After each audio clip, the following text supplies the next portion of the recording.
یا قدوس، اے برائیوں سے پاک ذات، جو شخص روزانہ زوال کے بعد یا قدوسو کو کثرت سے پڑھے گا انشاءاللہ اس کا دل روحانی امراض سے پاک ہو جائے گا۔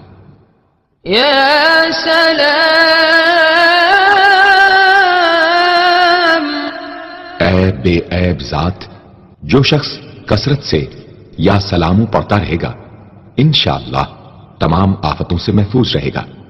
جو شخص 115 مرتبہ یہ اسم پڑھ کر بیمار پر دم کرے گا اللہ تعالیٰ اس کو صحت و شفا عطا فرمائیں گے۔